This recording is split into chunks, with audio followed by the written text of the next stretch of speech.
It's time to find out which driver is up to the task of claiming the Chinese Grand Prix. We're here in Shanghai.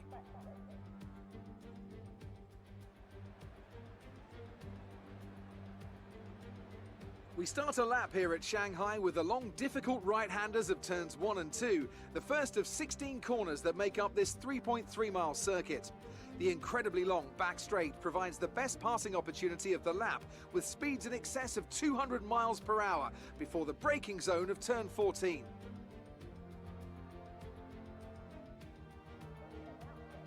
And as always, a man with plenty of racing experience joins me in the commentary box.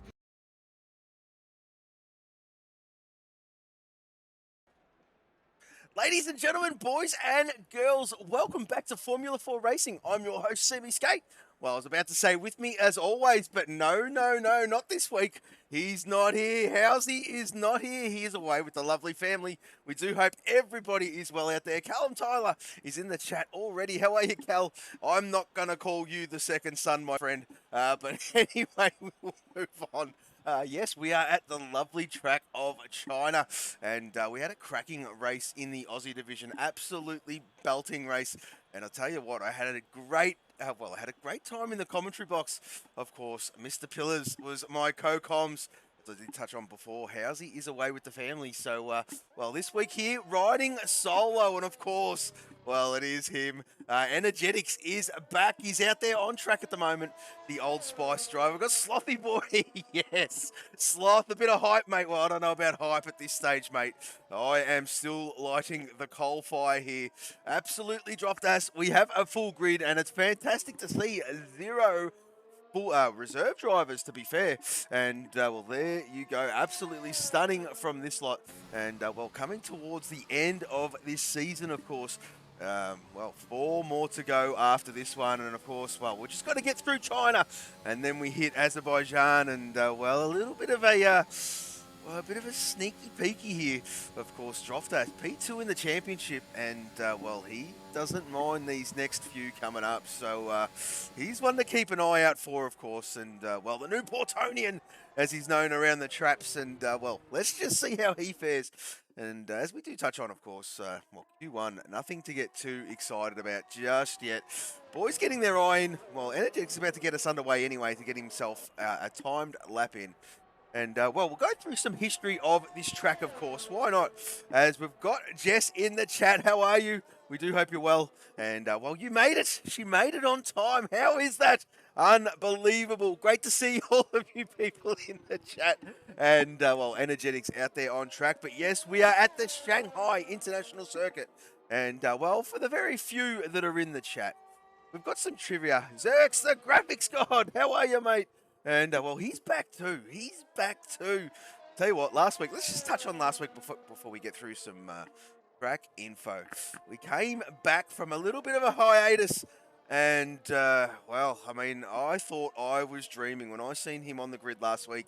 Remember Housey saying, he's here. And I had to rub my eyes to make sure I was awake because, well, he had a bit of a spell. But he's back with a bang. He came 4th last week and driver of the day, I do believe. From memory. It ain't that good these days, but from memory. And, well, there he is there in the chat. Oh, there you go. Jess has got the Rona. Oh, Jesus. I hope you get better. And, yeah, well, take care of yourself, of course.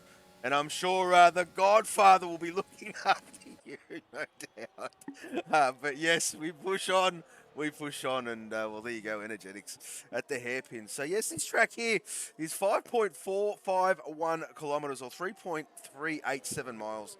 This, well, this lovely track holds 200,000 people at capacity, and, yes, it certainly does. It was first held in 2004, and, well, have a guess who has the most wins at this track, and how many wins does this particular driver have? And then we'll roll on to the constructors, of course. But yes, the lap record here is held by Michael Schumacher back in 2004 with a 1 minute 32.238 in the 2004 Ferrari. So, well, there you go. And that still stands to this day, which is unbelievable. But there you go. Who is that? That is Droftas, just getting out of the way of people. We've got a few boys on lap at the moment. Sammy Newton, I think he'll be the next one on a timed run. We'll just stay with him for the moment. The fastest lap around here, believe it or not, was done by Sebastian Vettel back in 2018 in Q3, to believe it or not. 1 minute 31.095 from him, and that still stands to this day. Of course, well, I don't think we're there. Can't really quite remember. Jeez, the memory ain't as good as what it should be anyway. But I tell you what, I think you're doing a great. I think you're doing a great job, Gav. I think by the sounds of it, with all the facts. Fair play to you. How are you doing, sir? Holy moly! Oh, it's the return of the great one, George. How are you, my friend? And well, living the dream, thanks, man. well, Just so I mate. scare you in the Oh, midst of Q1, just to save you from maybe a routine qualifying session. But we are here nevertheless. Pillars on top spot. A 131 is certainly the time to beat right now. I'm currently watching from your stream view. It's a pleasure to be with you, my friend. Absolutely. Well. Absolutely. I tell you what, you've done it to me again, George. And it's at the same track. It is at the same track. Well, let's just give a bit of history, folks. Of course, season 2 it was, I do believe. And, well, you can check it all out. But I got the shock of my life, expecting to do a solo, of course, in Q. Got through the qualifying sessions, not a problem. And then, well, it was all back on the PSN party chat back in those days there, George. And I seen George enter the commentary room, and oh my God, I reckon my heart skipped a beat. And I had no idea George was coming in, and well, another surprise, and fantastic to have you, mate, as Droftash is about to get himself underway here with a time run with a 33.5. And, well, excuse me, that was Kaiser. I do apologise. That was Kaiser, and getting himself underway, of course. Yeah, big hello to everyone in the live chat as well. Jess, I see you. Pleasure to be back. Great to see all of you. Big thank you. But yes, watching now, Xerxes make his way around this next right-hander. Of course, do apologize if I'm a little bit behind. Of course, I'm not in the session. I'm actually watching the stream, much like you guys at home as well, as we're now watching them make their way down the long back straight. Now, this is where you're going to find a majority of the overtakes. Of course, DRS down this segment of the circuit. Of course, the speed trap just in before turn 14, as now we're watching Xerxes make his way through the final few corners now. Turns 15, 16 now beckons for the man representing Cadbury's as he now opens up the DRS once again, comes up towards the line, and certainly for Xerxes, it's a 131.959, places him second fastest here in this classification. Absolutely fantastic from Xerxes, of course, and it's great to have him back on the grid. I was touching on that just before there, George. He had a bit of a break, and, well, he is back, and he is back with a bang. We've got his teammate, the Swedish Checo.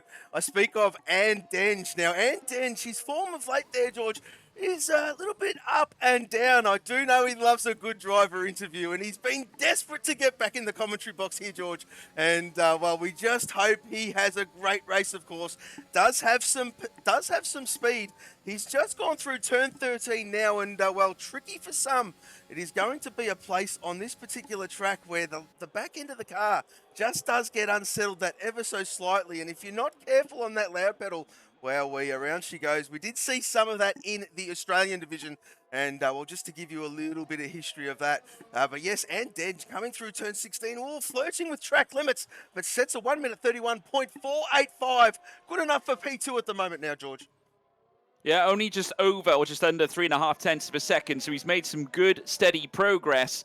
And I'm sure he'll look forward to the rest of this session. Certainly, well, we're within now the 10-minute mark of qualifying here in Q1. Of course, those that will be relegated are from P16 down to P20. And currently made up of that list, you've got the likes of Droftash, who's currently second in the overall Drivers' Championship. Obviously, he's not going to be sitting there for too long. He's currently out on an outlap as well. But here's our current championship leader. And this is the man representing Team Cat. Yes, you got that right. Oh, it's Peas, and Peas has spun it, heading through the hairpin bend at turn 13. Of course, that progressive right-hander that you can very much lose traction on. Of course, these cars are literally covered with downforce. He lost the downforce, the rear end slipping away from Peas as he found his way into the grass section off the circuit, but certainly not an ideal start for his session. Absolutely not, and of course a very uncharacteristic error, but almost a perfect segue. Turn 13. And there are a couple of spots on this track where, as I did touch on before, the back end does get unsettled quite easily, and it's very, very tricky and pretty much very easy to light them up and spin it around, as we just did see from our championship leader. But we're not going to harp too much on that, as Slothy Boy's about to cross the line now. It's a 31.3, and I'll tell you what, George, this guy's form has picked up of late. A phenomenal run of results as DJ Death Dragon has left the session, so not too sure what's happening out there. Your man there, George, the new Portonian, to steal a line from you. Droftas out there on track, purpling the middle sector, and while doing a phenomenal job this season, excuse me. And well, of course, the Rothmans Racing Pot 1. And yes, T-Bag, I see you, my friend. And well, there you go. Yes, we do meet again, my friend. And Xerxes, well, I mean, Droftas even set me up a beauty. He sent me a DM saying, you will be doing solo, get your voice ready. And I said, no problem, mate, I'll take care of it. And then here we are. So, of course, yes, he's out on track. He's about to set a first-time run here in Q1. And let's just see what Droftas has got in his pocket. Well, there you go. A 1 minute 31.309. Good enough for P2 now, George.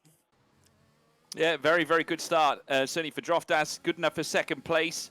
But again, just over 1.5 tenths the difference. But you've got to imagine he's certainly got more left in the pocket. I'd imagine he's conserving a little bit for the end of qualifying as well. Remember, we've still got Q2 and Q3 to go through, of course, not to mention these final points of Q1 as well. As now Curtis J3 also comes through in the Rothmans livery, coming through the final corner. DRS opened up now for Curtis as he now comes up towards the line, and it is P6 for Curtis, of course.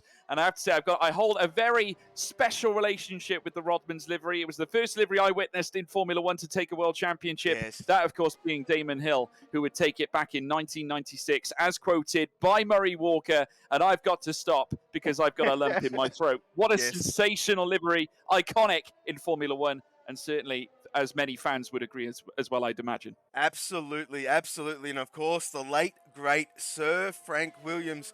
And, well, what a team. From a humble mechanic to, well, a team boss, and done everything in between. Absolutely phenomenal. And, well, of course, the Williams team changing ownership and, well, doing great things once again, of course. A bit of a driver change for them in real life, but, well, with Albon coming on board this season as a full-time driver. But Mr. Monday, all shot down. I do believe he's in the USA at the moment, George. He did go to the Indy, and, well, there you go. P12 from him. A 1 minute 32.5. We're still yet to see the Extremist and Bannister out on track. Bloom set a 1 minute 33.0. Let's not forget, folks, we're going to lose from P16 all the way down to P20. So this section here is really all about survival. Really all about survival. And I dare say a couple of lads out there on track are about to hit the pit lane and get themselves ready to get themselves out of this session. The ones in the bottom anyway. And, well, they're about to hit the track. Callum Tyler out there on track. I do say he's going to hit the pit lane. His fuel light is going to be screaming at him any second now. It's just the same as Ramsell's. And I do believe the Texaco boys are working together, especially those two, getting along very, very well indeed. So, well, there is Callum. And, yes, Callum into the pit lane as expected. I am Sloth, retiring in the garage, saying I'll see you boys in a Q2. And looking forward to this one here, George, of course. Plenty of passing opportunities at this track. One of the longest DRS straights on the circuit. And, well, there you go. So hopefully, they get themselves all sorted, get themselves safe, and we can have a cracking race. Yeah, absolutely. I think if you're Team Cat right now, you're going to be twitching, I have to say, in your seat, because, of course, currently 3 cars in risk of elimination at this point. Sam Newton 07 on the bubble right now, currently sat in P15.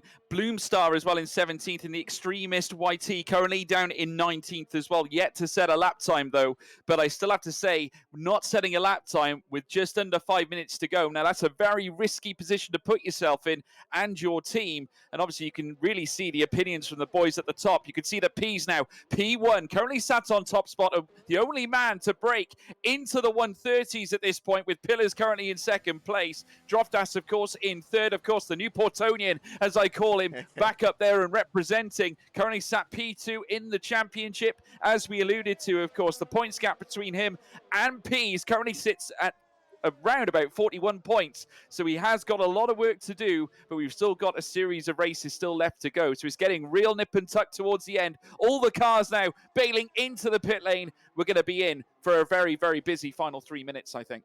Absolutely, and let's just touch on our championship leader there, George. He has had a phenomenal season. Just hasn't been able to put a foot wrong, but, well, without putting that famous commentary curse on the lad, he's just, the last couple of rounds, he's gone a little bit quiet, and it's given the new Portonian an opportunity to reel that gap in ever so slightly, but no, he is the championship leader for an absolute reason. A phenomenal, phenomenal job he has done all season, and, well, just always on the podium. And, well, Pease has just taken his game to that next level, and it's really, really impressive. It's got to that stage where it was, well, for bulk of the season there, George, could anybody catch him? And, well, he certainly answered that, and the answer to that question was no. But, well, just as the season comes towards the end, he was worried about the next few tracks remaining, of course. Not quite a fan of a few, and he did say early doors, off-air conversations, that he was, well, he wanted to build that lead to get that gap, because he was really particularly worried about the back half of the season, especially the remaining few tracks. So let's just see how he gets along at the moment, on top of the timing charts, with a 1 minute 30.994, if you don't mind, just to get himself all sorted. We're just trying to pick up energetics at the moment on a timed run, getting himself underway on a fresh set of softs. So this is all about survival here for energetics, and he just wants to get himself out of this danger zone. Yes, I speak of the knockout zone, P16 through to P20. We are going to lose in this session. There is 2 minutes and 10 seconds remaining on the clock, so there is plenty of time, but they're cutting it fine here, George. Yeah, I'm cutting it very fine. 2 minutes now to go at this point here in qualifying in Q1, of course. Energetic 6 now making his way through his next left-hander, of course, representing the Old Spice team as he now makes his way through the next right and needs to try and lift himself out of the elimination zone. Certainly, he will not be content with staying there. He's well off the pace at this moment in time. Sam Newton currently sat in 15th, and that gap of near enough 2.5 tenths of a second is going to be massive at this point. It gets massive by the moment. Certainly, the more and more time gets crunched down in qualifying, the worse it can be. As now Energetic 6 makes his way out of turn 13, down this long straight now, and certainly he'll have DRS opened up, heading down through towards the hairpin at turn 14. As he makes his way down, he's going to break surely just between 100 and the 150 mark, I would imagine. Just makes his way through, just doesn't barely clip the apex on exit as he now rounds towards the final corner at turn 16. Big lap now for Energetic 6. Can he land a big, huge blow at this point at the end of qualifying here in Q1 of 32.326? Now that is enough to surely get himself closer and closer up the order. P12 is where he sits. Sam Newton, he comes through towards the line. Where will he position himself? He goes 9th fastest here in Q1 as well. Still plenty of other cars out on track, but already some movers and shakers. Cat still have 2 cars in the elimination point. Bloomstar and Extremist YT, they have got a lot to do, and Bannister as well has got to lift himself off the bottom of the grid. Absolutely there, George. Yes, we've yet to see a lap from Bannister and the Extremists. They are both out there on track, cutting it very, very fine. As we have a new follow, Ace Shadow, welcome to the stream. This is Formula 4 Racing. This is the European division. Yes, yes, yes. This is round 19. We are at China. We are watching Bannister. He's tackling turn 13. Tricky for some. But no, Bannister's navigated that absolutely beautifully. And he's got his teammate in front of him for a great tow, of course. Drop Dash doing Drop Dash things. Doing the teammate thing. And yes, getting well and truly out of Bannister's way. And that would have helped him gain a few critical tenths just to try to get himself out of this drop zone. And yes, Bloom is right on the cusp. P17, he's out there on track. We're going to flick to him in just a moment, but just let's see what Bannister's got. He's about to cross the line. It's a 32.5. P17, he does not survive. He does not survive. The Extremist has invalidated. And we've got Callum Tyler out there as well. So we're going to stay with him. He's furthest out there on track in the danger zone, of course. A 33.1. He needs to find at least half a second. A bit more than that, actually. Probably nearly 3/4 of a second to get himself out of this drop zone here, George. Yeah, he does indeed, and certainly Texaco will be watching on in anticipation for perhaps a big lap here for Callum Tyler. Needs to hook it again. Oh, just runs over the curbs. Now, is that going to cause him a problem? He hasn't invalidated as far as I could see. Yellow flag's currently waving in Sector 3 as he now makes his way down through towards the hairpin bend at turn 14. It's now or never for Callum Tyler as he heads through into the next right now. He's going to be making his way through turn 15, the little kink in the bend, out of the hairpin as he now rushes through now the final corner at turn 16. He will open up the DRS, and now for the final time in Q1, cross the line. Oh, he's barely just got away. He nearly got away with it. P16. That is the end of his qualifying session. We're going to lose Callum Tyler, all shot down. Bloomstar, the only one who has a say, and he can't go any faster, and he'll certainly line up with the others at the back order of the grid. We're losing Callum Tyler, all shot down, Bannister, Bloomstar, and Extremist. 2 cars of Cat out early in qualifying here. Well, I tell you what, the combined constructors is alive and well. And, well, there you go. The Cat Boys, well, taking a little bit of a hit here, of course. 2 of them knocked out in Q1. And, well, there you go. That is surprising to say the least. They do perform extremely well in the race conditions, of course. And Pillars is throwing out predictions already. And, well, he says, spoiler, Peas wins. Oh, come on, Pilly. We do know you have some speed. We do know you like it here. And there you go. Not much between these two, of course. Well, Season 1 champion. I speak of Pillars. But Peas took out the Season 2. He's leading the Season 3. And, well, these two have been battling for quite some time. Droftas just doing what Droftas does and hanging there and getting himself out of this session. Nothing to get too excited about just at the moment.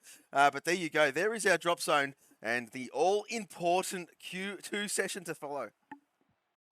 Yeah, absolutely. And it's going to give the drivers certainly another chance to impress, but at the same time, missing a few as well. Team Cat are going to be disappointed to lose 2 of their representatives out in qualifying very, very early on. Of course, the sole team with only 2 missing drivers, all the others, and some of them coming away with just 1 driver missing out of their roster. But certainly now as we head into Q2, this is where certainly things will be discussed. Certainly strategies will be taken into account as well heading into the start of the race. Currently sat in top orders was Peas, of course. He was the man who managed to nail a 130. That is what currently sits on top in terms of the pedestal heading out of Q1. But of course, Droftas is still there, not to mention Pillars, who nailed himself a top-end lap time as well. The usual suspects, certainly, in the championship here at Formula 4. And look who's out first as well. It's Pillars representing Old Spice. He's keen to get underway, and Xerxes is not far behind him. Absolutely. And, well, Pillars donning the Senna replica helmet by the look of things. And, well, Pillars out there on track as, Total Peas. Well, Peas, BFR Peas. Well, he's got so many Twitch names, that's not funny. But he's in there, and I think he's just realised what is going on here. He's just come out with a, whoa. He's just said, well, George is in the commentary box. And I think he's absolutely thrilled and a little bit shocked, as we all are. But there you go, Pillars. What a pleasant surprise. And, well, I did have the pleasure of him being in the commentary box in the Aussie stream, of course. And, well, there you go. Fantastic stuff. So, yeah, Pillars just prepping his car quite nicely. He will know that it's all about the lap time here. And, well, let's just not forget about tyre strategy at this particular circuit here, folks. Well, I mean, in my humble opinion, the soft is an ambitious way to go to start this Grand Prix on. I know Pillars knows this, and I dare say we're just going to see some early bankers. Nothing too special here in the early parts of Q2. It's where the mediums start to come out. The guys on the medium tyre is probably the tyre that they're wanting to start this Grand Prix on. And, well, I dare say we're all going to see the boys hit the medium compound at some stage here, George. But, yes, Pillars out there on a soft, not using ERS. So that says absolutely everything in itself. We'll flick to Xerxes because he's doing the same. He is not using ERS, just getting his eye in here, folks. But Nico Rosberg out there on the medium. And I think this one here, George, will be relevant. Yes, he's burning ERS, And well, as I did touch on ever so slightly, it is the tyre to start this Grand Prix on. You start here on the softs with high fuel load at this high load circuit, of course. Quite quick here at the Shanghai International Circuit. These softs just don't have the purchase jaws. They're probably good for about 4 laps of about prime use, and the die-off is just dramatic. And where that happens, the medium come into their own, and it's pretty much all she wrote. But yes, Nico Rosberg going the way of the medium here at the moment.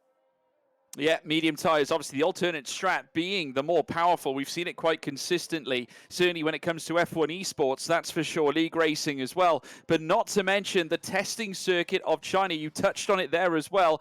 I have to say, incredible. It certainly does have a mixture of high speed and low speed corners. And at the same time, certainly the long straights as well. You can still burn up some of that rubber. But heading into the crucial bends, such as 13, what about turn 6? Also turn 9, turns 2 into turns 3, turns 4, turn 1, even for that matter. Then heading in towards turn 14 as well. You're going to be spinning up a lot of rubber heading around those points of the track, and therefore you do burn a lot. As now we're seeing another little error, this time from Kaiser, and that's the second time we have seen a major incident heading around turn 13. Though Kaiser did very well to control the car, we tend to see a couple of drivers finding it very difficult to maintain the traction, and there is a car off in the background as well. I'm not quite sure who that was. Whether it was a Capri's car. I wasn't sure if it was Andenge or if it can't have been just Mikey. It was Andenge in the background, off onto the grass. It's a consistent theme we're seeing at the moment. Absolutely. It is a very, very tricky corner.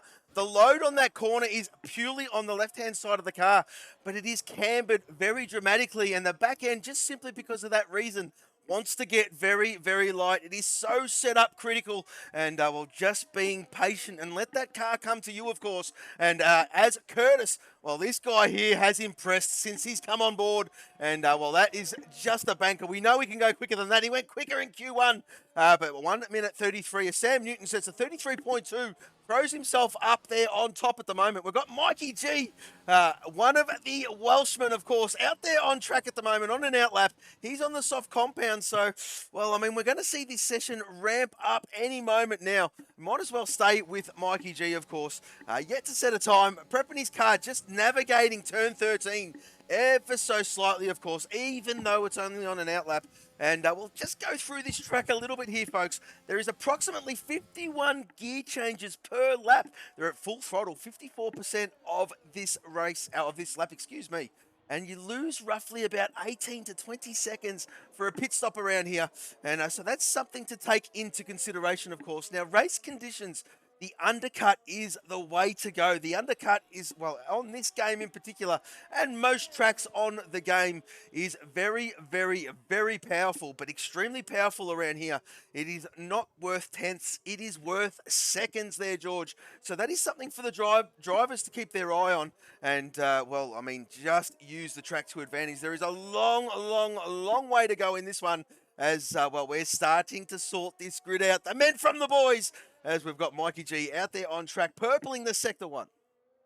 Yeah, obviously we know that a 130 is obviously where we're expected the top end to be, obviously on soft compounded tyres, but now we're going to be mixing it up with some medium compounds, as we're already seeing. Sam Newton with a 133.2. That is the current lap time, of course, folks, the top end. But now, as I say that, Andenge breaking into that 32 split now. So we got a 132.974 now enlisted at the top end. Mikey GT, can he nestle himself up at the top end as well, this time on the soft tyres, heading now around turn 13. Of course, we've seen how precarious this has been as he now makes his way through this particular corner, trying to hug the inside as well, trying to generate every little bit of delta he can heading around that corner. He's now got the long stretch where he'll open up DRS at this point and send it down through towards the hairpin at turn 14 at the end of the speed trap. As now he does so, the Old Spice car currently sat in 13th spot and in the elimination zone. There's 2 Old Spice cars there because, of course, Energetic 6 not yet out on a lap time.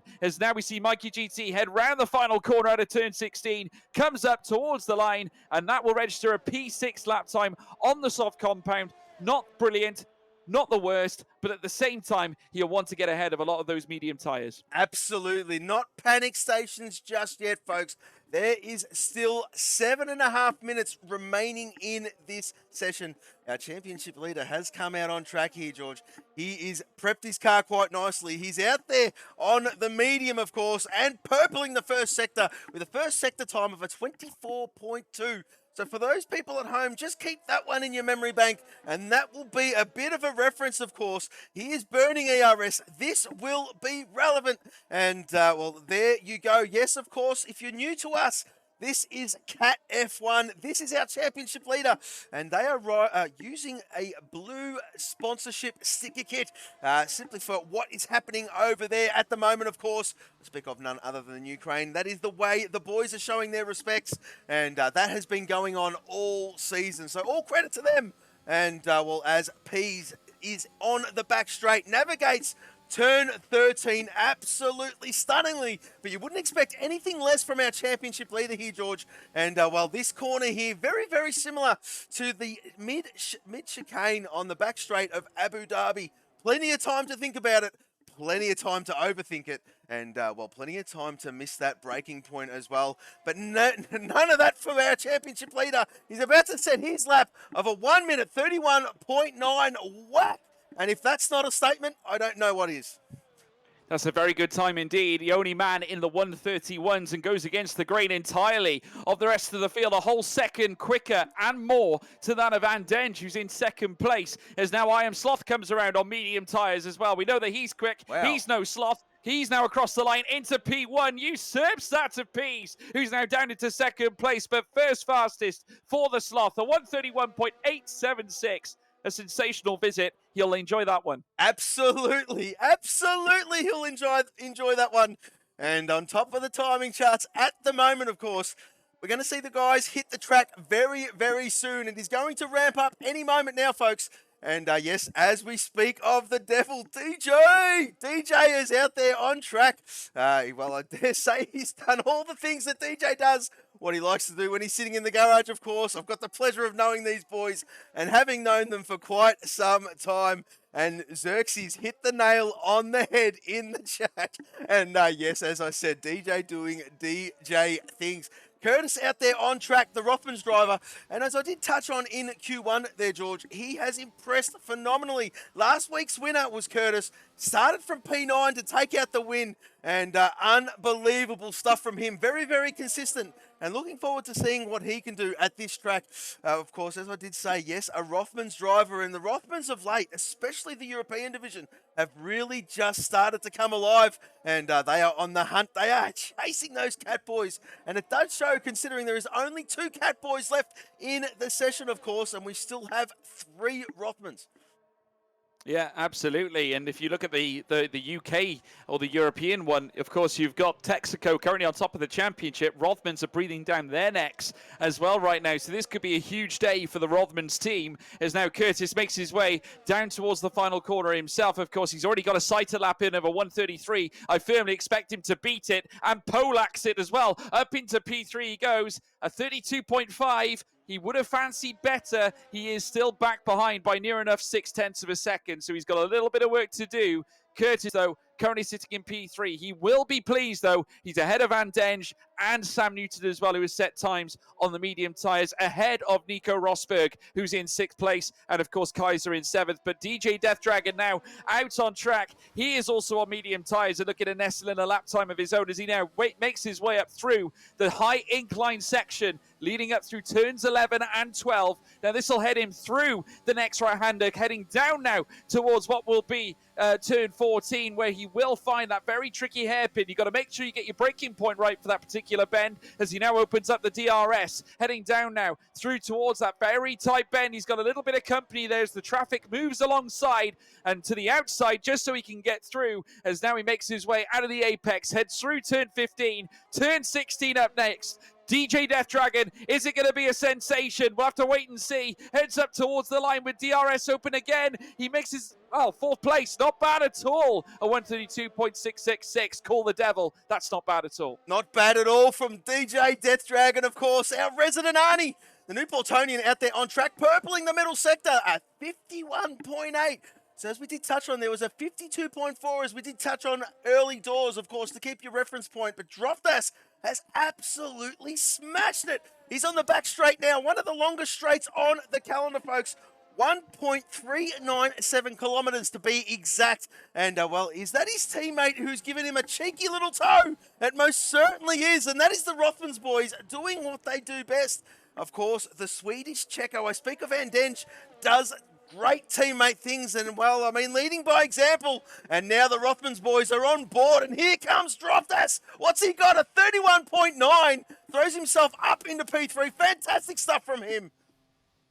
Very good lap indeed, and there's an off as well. Ramsel now out off onto the grass, and then he'll have to make his way back out and no doubt try and set his sights back on another lap. But as we're now seeing, certainly now Xerxes heading through the final corner as well, the final couple of bends, he's got still within 2 minutes left in qualifying, of course, but now this is where things get a little touchy. Certainly the drivers need to bring out their A game, and certainly we have drivers who are still yet to steal lap time. Xerxes now heading across the line to commence yet another lap. Pillars already going faster as well. He needs to be quick because he can't afford to stay in 11th place as he makes his way down the backstretch, this long straight here at this point of the circuit, leading down through towards the speed trap as well. Here at this wonderful Shanghai circuit, indeed, $450 million spent in the construction of this very track as he now makes his way out of the hairpin. Pillars now looking to become a pillar here in Formula 4 as he makes his way up towards the line, and it's P1 there, a sensation,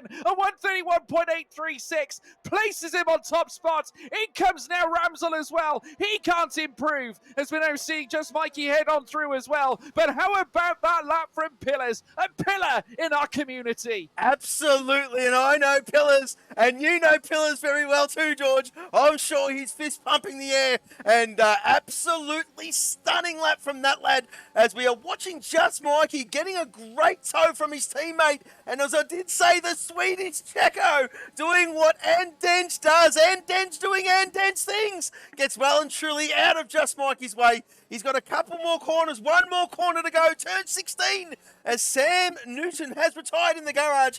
And here he comes, Just Mikey. Just Mikey, what's he got? Is he going to get himself out? It is a 32.2. He does, P6.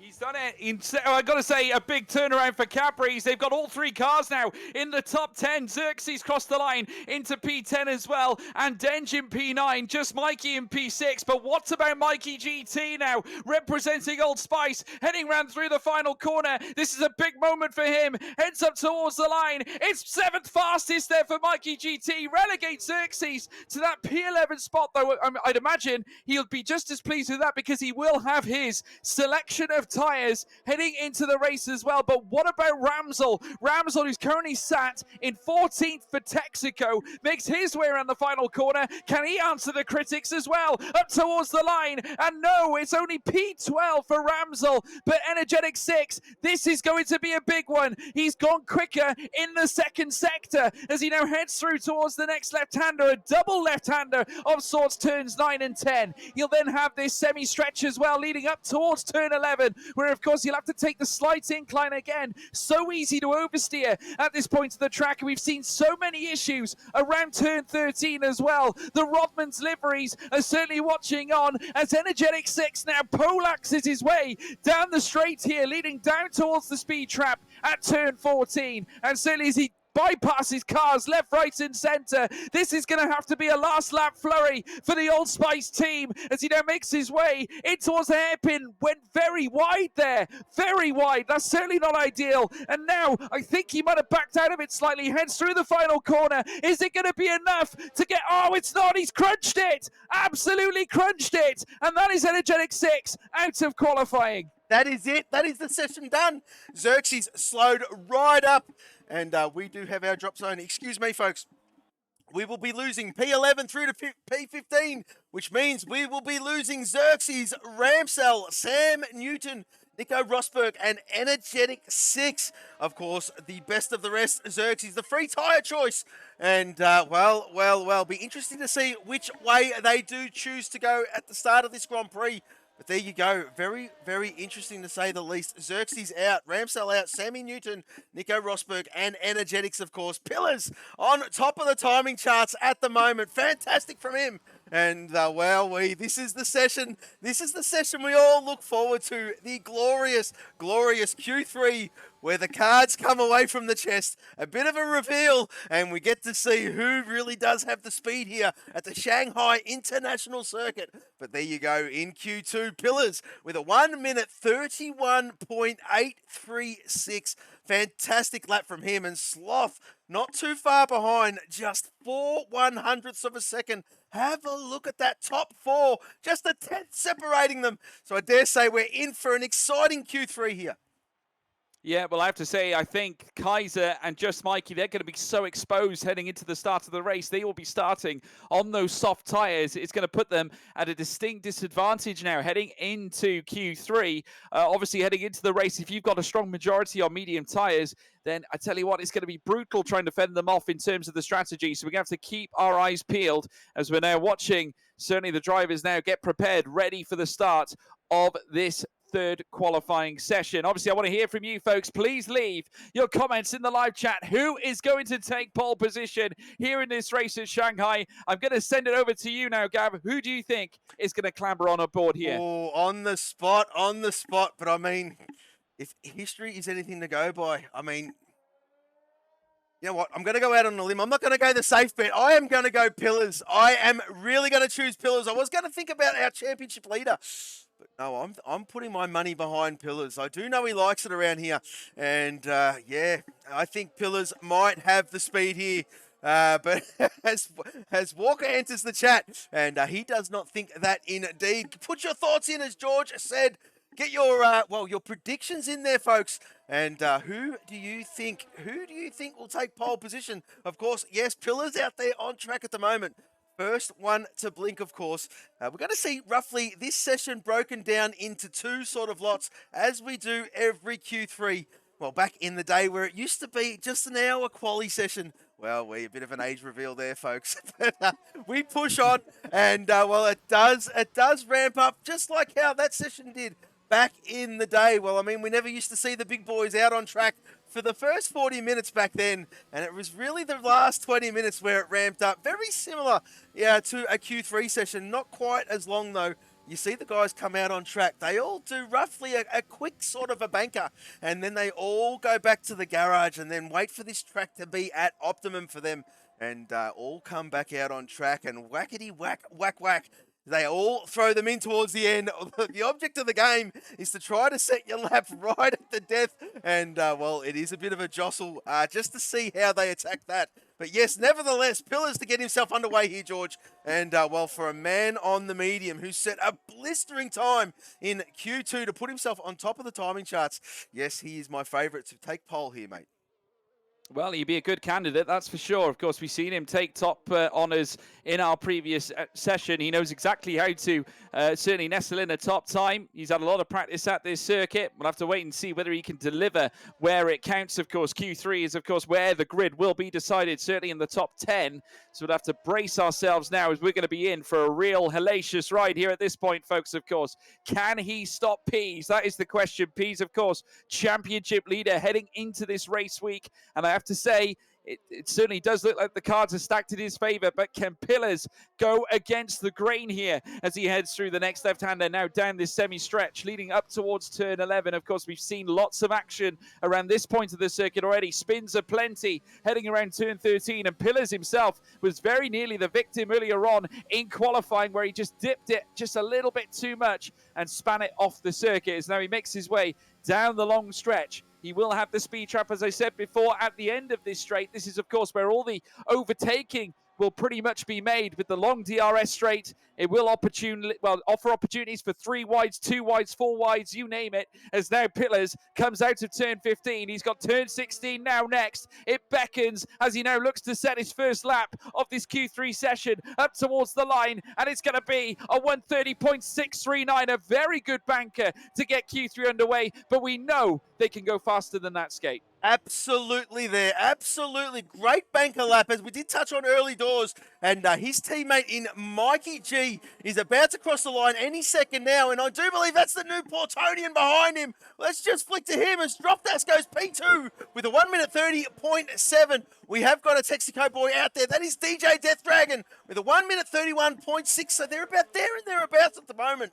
Curtis is tackling the hairpin. Turns 14 and 15 as Pease goes quickest with a 1 minute 30.5. And that is a statement from our championship leader early doors in Q3. Curtis will need to go again. That is not a representative lap as I Am Sloth crosses the line with a 2 minute 6, and he will have to do the same. Yeah, he will indeed. Another very unrepresentative lap time there, this time from I Am Sloth to match Curtis, who set a 1:45.456. Now, this man, Andenge, another man who's looking to try and crawl his way off the bottom end of the pot championship, currently last of his pot right now, 5th place, 241 points, but is also closely grouped. One great result can easily turn your season around, and that's exactly what Andenge and Team Cadbury's are going to be looking for. As he makes his way around the final corner, opens up the DRS as well. What is Andenge going to nestle in here at this point? No time, at least at this moment. In fact, I think that was the outlap I think he was just on. So he's making his way around the first corner. It's time to go, Andenge. Can he nestle in a big lap here? Well, I'm expecting him to do good things here.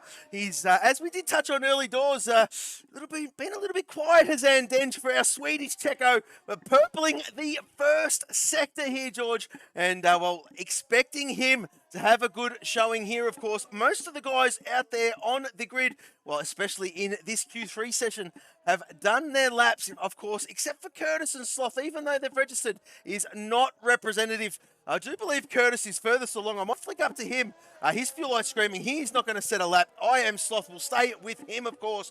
And he's about to come around turn 16 now. What has Sloth got, of course? A very, very good, solid driver. Says a 1 minute 30.9 and good enough for P4 as Andenge getting himself underway. Tackles turn 13 on the back straight. And here he comes, the Swedish man. Let's see what he's got, of course. And, well, hoping he has a good session. Plenty of time left in this one. For 5 minutes and 40 seconds to be exact. And, well, let's just see how these boys fare. And Dan about approaching turn 16, coming around now. Oh, he stays well away from track limits. DRS wide open, crosses the line with a 1 minute 30.7 P4. Yeah, very good lap as well. Very nearly matching that of Drofdas in 3rd place. Just Mikey is also waiting to set a lap. He's in the pit lane, but Curtis, another man who is looking to pull together an even better lap time. He's trying to send it here in Sector 2, but of course, there is still a long way to go in qualifying in the context of Q3. They will, though, have, I would say, one chance to get one good lap on the board. 5 minutes now is all that remains here in qualifying as now Curtis rises up through the next chicane section. It might be worth him at this point boxing this lap and heading out on fresher tyres. Of course, there's plenty of drivers like I Am Sloth who might be more content putting a new set on to go quicker because, of course, you don't want to start on tyres that are necessarily a lap older than the others have set. So you've got to be on par. Ideally, they probably want to go out again on a fresh set of tyres. So we'll have to wait and see. I Am Sloth now indeed bails into the pit lane. I'd firmly expect him to put on a fresh set of rubber and head out again. But certainly the others have got to do the same. Curtis, I'd imagine, will be as well. And, well, we'll have to wait and see what the others choose to do. But P's untouched at the top. But certainly as we now head into the deeper point of Q3, this track will warm up and it will get quicker for those guys as well. So they're going to have to go again, that's for certain. Absolutely, absolutely. And we're just starting to see this happen right now, George. Of course, Mikey G and Kaiser have come back out on track for their second push runs here in Q3. And, well, Kaiser's form of late has been extremely impressive. I will go out on a limb and say, well, he is arguably the most improved driver of the bunch in this side of the division. Absolutely stunning season from him. his consistency has been phenomenal, and I'm not too sure. The stat man is not here, but he has made quite a number of Q3 sessions. DJ Death Dragon makes an appearance as well, and we're going to see this one ramp up as we always do in our Q3 sessions, in every Q3 session, as Kaiser's trying not to take too much life out of this soft compound. The object of the game is just to go nice and easy out there on an outlap, just to preserve that tyre life. Of course, we all do know this track does burn rubber. It is extremely hard, in particular on the left-hand side of the car, as what Kaiser's doing. Very high load through there, 1, 2, and turn 3, of course, all loading up that left-hand side of the car. Then you flick it to the right-hand side for turn 4, and the tyres on the left-hand side breathe a sigh of relief. But not for too much longer, of course. Yes, as Kaiser's about to show us, he is approaching turn 7 and another left-hander. And, well, there you go. Loads up the right, but this one here where this corner just goes forever and it tightens up on you, and it's very, very tricky. The tyres at this point are really, really warm, and you just got to be nice and smooth. So here comes Kaiser, and we're going to have a look at this reference point. It is a 51.7. He is half a second up on his previous best there, George. Doing a stellar job is what Kaiser is doing. Turn 13, treacherous for some, but not for Kaiser. And DRS zone approaching. There it is there. There it is there. Yeah, he's just going to say a bit late opening that rear wing, but the letterbox rear wing is wide open, and he is approaching turn 14 and 15. The braking point is super, super, super critical to get that right on the power. Don't be too greedy, or she'll go right around on you. Turn 16. There it is there. DRS zone. Letterbox rear wing wide open. It is a 31.6 P7. Wonderful lap indeed, and he's going to love that, certainly, as we now make our way into the final stages of qualifying. All the drivers making their way out onto the circuit. We're going to be in for a fiesta here at China, that is for sure. I'm just waiting for my stream to load up, because it's currently showing an advert right now for Indeed.com. I'm not sure whether any of you checked them out, but certainly I am right now, as we're just waiting for this advert to come to an end, as we're now going to be bringing you back some of the racing action. Keep it with us, folks. We are in Q3. I can indeed tell you that. As we're now watching Mikey GT, currently sat in 8th place and looking to try and worm his way further up the field, of course. Still nobody touching P's up at the top end. P sat with a 130.512. Mikey GT making his way now down through towards what will be turn 6, which is the hairpin, very tight hairpin that does lead you into sector 2, as we can now see plenty of action up at the top end. Droftas now 3rd fastest. He is set a 130.762 as well. DJ Death Dragon in 6th place currently as well, makes his way up towards the final corner, leading around turn 16. He'll go full send in the Texaco car up towards the line with the DRS opened up. You'd firmly expect him to go quicker. He does, but does not gain any places. Breaks into the 130s though. Just Mikey, he's heading through the final corner now for Team Cadbury. Can he go for fastest of all? Because of course, remember, he's yet to set a lap time around the final corner now at turn 16, and to go for it here now, Just Mikey, as he heads towards the line. It's 9th fastest. He can't improve much more than 9th. And Droftas, who still remains out on track, he's found more in sector 2. He absolutely has. That track map has lit up, which means he's quickest overall. Droftas doing what he does best. He's left his run a little bit late. There are guys out there on track. There is an Old Spice about to cross the line. Who is that? That must be Mikey G. And Mikey G finishes the session with a 1 minute 31.7. Droftas on the back straight. Turn 14 approaching. The all-important exit of 14, which becomes 15. And turn 16. Droftas stays well inside the track limits there, doing what you do, yes, just to pick up the great speed. Oh, he's gone wide! He's gone wide! He's gone wide! And that is him done. P3 for Droftas at the moment, and Danger's bailed out of this one. And Danger's session is done as well. We've got I Am Sloth half a second up on his previous best there as well, as DJ Death Dragon about to enter turn 16. No, he is not. Straight in the pit lane. I do apologise there, folks, but our championship leader, his fuel light is screaming. Is he going to set this lap? He most certainly is. Here he comes. RELPs. What's he got? What's he got? It's a 1 minute 30.2. P1 for now. Absolutely sensational indeed, and that'll keep him up at the top order, certainly 130.2, and that is absolutely flat as well. As just watching, certainly, I Am Sloth make his way around the final corner, and he's going to set a lap, certainly, of a 130.205. I think my screen might be slightly delayed at this point, but Sloth in second place. A wonderful lap indeed, and Andenge with a last gasp finish here as the timer ticks to 0. Just Mikey. He, of course, going slowly at this point of the track, but Andenge is the biggest question now. Absolutely. That is the session done, excuse me. And, well, 5 thousandths of a second separates pole position between Cat and Texaco. RELP's getting it by the skin of his teeth. Quicker than you can blink an eye. As well, there you go. Subscription from you, George. Thank you very, very much, my friend. And well, this race is about to heat up. Look at that. Look at that. 5 thousandths of a second. And well, I was going to go tried and true on the predictions there, George. But well, P's showing us how it's done. Showing us why he is the championship leader. And whack. P1 from him, of course, qualifying, and that is a valuable 2 points for him extra in the championship for taking pole position. Yeah, absolutely. It's going to go a long way to his championship collective, certainly. But we're watching certainly a fascinating encounter in Q3. What an ending. P's managing to get the P1 spot by 5 thousandths. The minimal gap between him and I Am Sloth, with Pillars there in third place as well. And Almighty near enough, well, over 3.5 tenths away in P3. Droftas as well.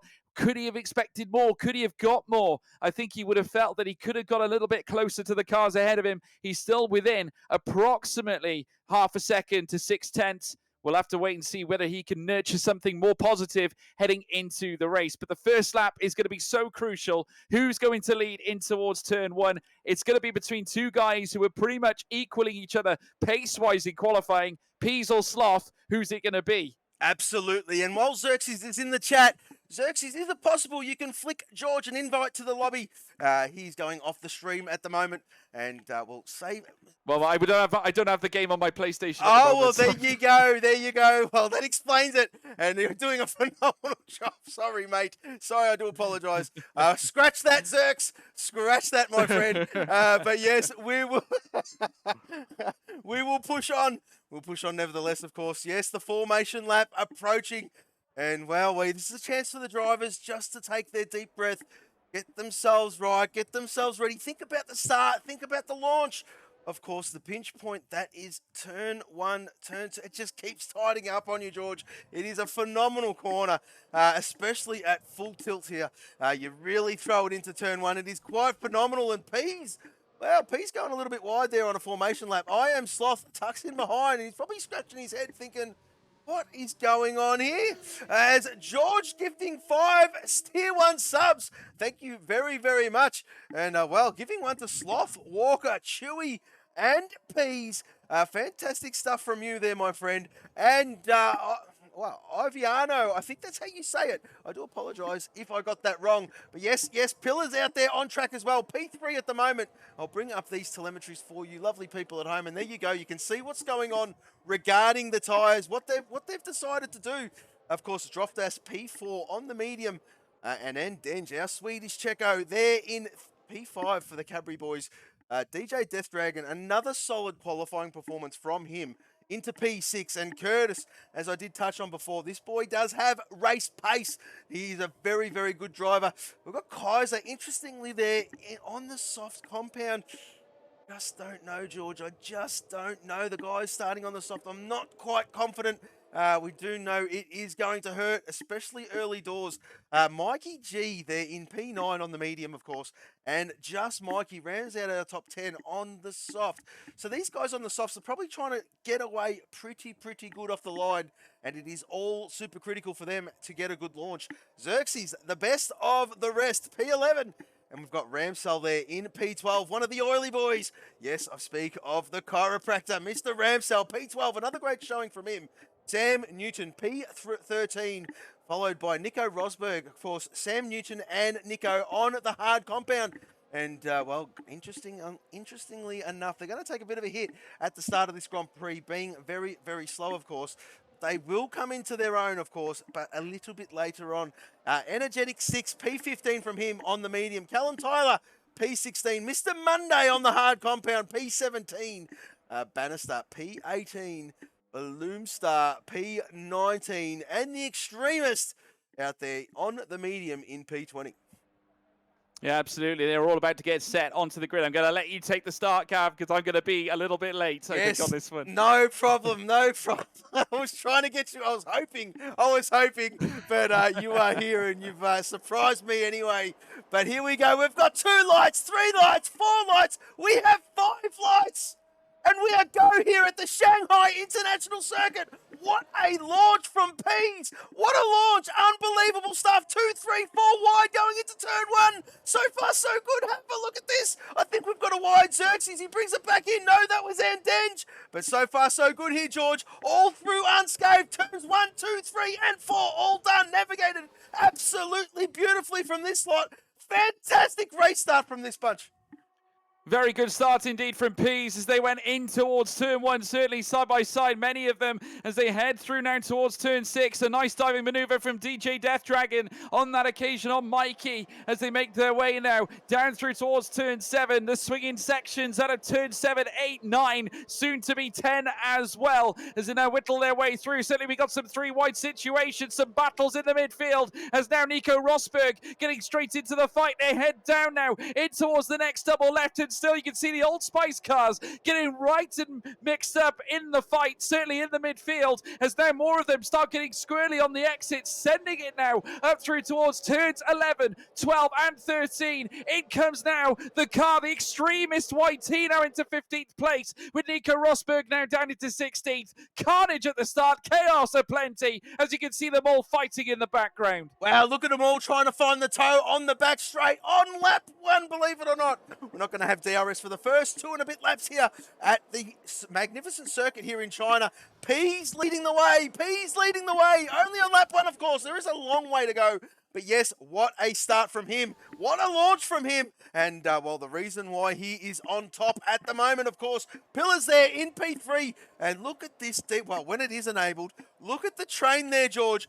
P1 right through to P11. And, well, that is going to make some interesting racing. I dare say, well, especially here on that back straight, it is a bit of a cancellation effect, of course. The lead car punches the hole in the air as we'll flick down to Kaiser, who's trying to make the most of a soft on the inside of Andenge. Gets the job done, but no, Andenge says, no, you don't, son. And on the outside, does he get the move back? No, he doesn't. Yes, he does. He's gone deep, but no, he's got enough in the pocket to keep that position. P5 for Andenge.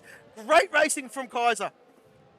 Yeah, he left it very late on the brakes, heading in towards turn 6. But I have to say, very well dealt with by Andenge to land the defensive blow. As now further up, you can see Droftas now starting to pull away from Andenge. 1.5 tenths of it, well, certainly 1.5 seconds is now the gap. Droftas enjoying some clean air in behind. So now all he has to do is focus on Pillars, who's in 3rd place. But certainly Andenge, far from comfortable, because here comes now Kaiser, of course, trying to break within that 4/10 of a second spot. Of course, when DRS opens up for these guys, that's going to place Andenge in a very, very vulnerable situation. As now we're seeing some side-by-side action. Is DJ Death Dragon going to get himself into the scrap? Not this time. Not able to crush in the blow that he was looking for. Just Mikey running a little bit wide on the exit as well, trying to keep Xerxes in behind him. The 2 Cadbury's drivers in the top 10. Cadbury's actually well represented in the top 10. They got Andenge in 5th place as well. So 3 cars, which is massive for the team, because obviously that'll be big points heading into the championship, and that team will be delighted, because if you look back now, they've got a long way to go. Certainly they've been fighting hard. They're currently bottom of the combined standings and bottom of the EU standings as well. Yes, exactly. And Xerxes is gone as well. Oh, he does. I've just seen that in the background there, George. He did manage to gather the car. He's still in P11, so no harm at the moment. Did lose a little bit of time there, but he will gather himself and get himself back up there, of course. Droftas is still on the hunt, and well, the top 4, we're starting to see a little bit of a gap here now, as you did touch on ever so slightly the previous lap there, George. Yes, and Andenge now 2.7 seconds behind Droftas, and Kaiser finally gets the job done on Andenge. But let's not forget, folks, these soft compounds are not going to last too much longer. Kaiser's probably got maybe 2-3 laps of prime tyre life left. And then you're going to see, well, Struggle Street come into play. And, well, there you go. Kaiser is still within the DRS zone. And that's what's critical about this track. You really need to time your overtake. Yes, this back straight, one of the longest DRS zones on the calendar. But yes, you get your overtake a little bit wrong. Take it a little bit too early at the early part of the lap, and that's exactly what happens. Bit of a swap and swap again as Andenge retakes P5, as we're seeing Mr. Monday in P16 getting by Bannister. Fantastic move from all shot down, doing what he does, and it's great to have him back. I think he's fixed up his connection issues that he had last week. He is racing in the USA at the moment, and out there on holidays, of course. We've got Ramsell, the chiropractor, P10, who is now tapped onto the back of Just Mikey. And have a look at this. So you've pretty much got from Andenge all the way down to Xerxes. And very much nose to stern here, George. Yeah, and certainly this just goes to show how the soft tyres are starting to fall off. Kaiser certainly not able to use them to their biggest effect, because now he's not able to get past Andenge. Andenge able to tag him back on every occasion. And the thing is, they would have needed to utilize those softs very early on. Kaiser, if he was to get any benefit out of it, he should have been in the top 3 at least by the time they came to pit. But certainly that is not the case. He is now in 6th place and trying to chase on the Swede Andenge, who has been marshalling him expertly at this point. As now we're seeing just Mikey on DJ Death Dragon, and certainly Mikey in 8th place now for Cadbury's, has utilised his soft tyres to great aplomb. But look at that, he is outside the second window to Curtis, who's in P7, and that is going to hurt. Yes, exactly right, and that's what we were touching on just before there. Of course, it's all about the timing of the overtake. Now, DJ with the DRS zone assisted, well, he's a little bit far back to make the move done, and well, very good indeed there from Just Mikey, able to hold out. And, well, I'll tell you what though, George, he is making this soft compound work, I dare say, up into P8. And, well, getting by DJ is no mean feat. DJ knowing that's not his fight, though, and probably letting the lad go. But there you go. We've got Kaiser catching back up to Andenge at the moment. We are going to see this soft compound, I dare say, around about lap 6, to about lap 8, we'll see them box, just to get rid of them, of course. And they're going to be hurting. Oh, Andenge all loose. Andenge all loose out of turn 4, and no, into the wall, and he's given up that spot. I dare say he has damage now there, George, and he most certainly does. He's missing an end plate on the left-hand side, and Andenge will need to box, and that's going to hurt his afternoon. That's devastating for Andenge. Certainly he would have wanted to try and keep it clean, keep the car all in one piece. That's the difference maker between great and the best results. But certainly now, this situation is far from great for Andenge now. He is down into the bottom 10, 13th place now, becoming 14th, 15th. He is literally fodder for the cars behind right now. And Cadbury's, where they were looking like the heroes, are now slowly turning to zeros now, with only 2 cars remaining in that top 10. That, of course, being just Mikey and Xerxes as well. But another team that is really starting to get going is Rothmans. Look at it, 3 cars in the top 6, which is sensational, as now DJ Death Dragon looks to try and challenge just Mikey. And Death Dragon now does move into 7th place, as well as in behind now as well. Ramsell trying to have a look down the inside, and certainly both Texaco cars also looking to get into the fight. Look how much it has turned around now for Team Cadbury's. It looked so positive at the start. Now they're suffering. Well, tried, true, tested, and weathered there, George. Yes, it is Texaco and Rothmans leading the way in this top 10.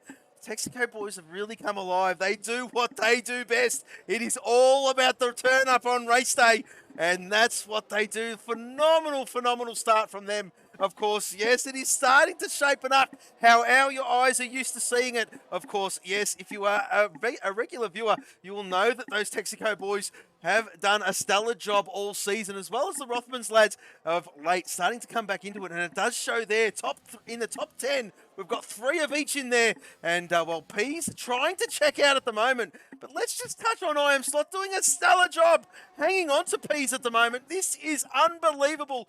The top three are separated by just under a second. Have a look at this. And while putting each other under all sorts of pressure, let's just have a look to see their battery life. And while they're all hovering, Droftas is burning quite a bit more than the two guys in front of him. But here comes Sloth. Here comes Sloth on the back straight, under braking, gets the job done in the DRS zone, mind you, and takes the lead of the Grand Prix. Fantastic stuff here, George.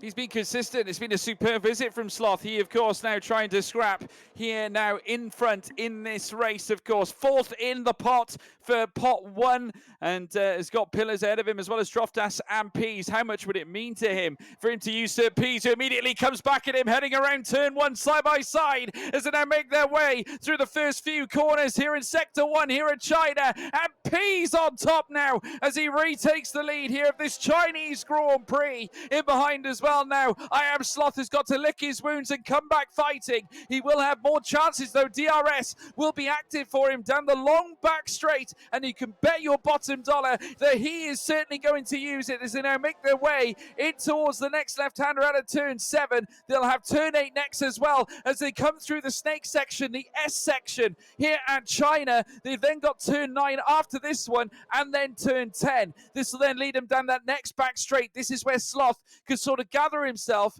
then tee up a potential move heading down the stretch out of turn 13 as they now climb up towards turn 11. They're in behind as well. Further fighting with certainly Droftas trying to gain as well. And there is Andenge, another issue. Well, we've got a full course yellow here, George. We have a full course yellow. The VSC has been called.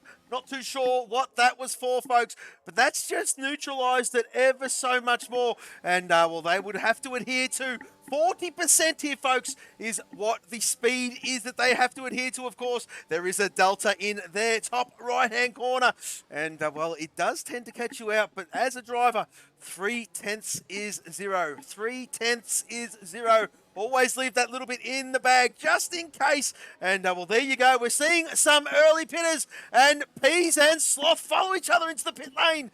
Oh, which way are they going to go here, George? I think they might go the hard compound. And, well, just to take the pain early, trying to minimise the time it takes to do a stop, of course. The rest of the grid doing 40% of their top speed of a lap around here. And so it is virtually half a pit stop. So if you're going to lose 20 seconds in a normal pit stop under green conditions, well, of course, you have that roughly. And, well, 10 seconds is Pillars. Oh, no, no, no, no, no. Pillars, Pillars, Pillars. I think he just got a drive through. He most certainly did. And as we were talking about that, he was above his delta. And he's just been hit by the race director for not adhering to the, to the safety car VSC rules. And being under your delta, of course. That is going to hurt there, George. That is absolutely going to hurt. Of course, yes, Droftas out there now. He's want to gets his head down and put in some consistent laps now, of course, in clean air, reaping the rewards of being in clean air, of course. Where has Sloth and Peas come out? Peas came out in P8 on the hard compound in a little bit of traffic, and I Am Sloth P10. So they are the first to box at the moment, a net P1. There's still a long way to go. Only lap 8 of 28. I tell you what, Peas boxing as well as I Am Sloth. That could be the best thing that could have happened to Droftas in this race. Certainly now he's got all the clean air in the world. If Droftas now can use these medium tyres, which should be in their prime right now, this will put him in a very, very good position heading into the latter stages of this race.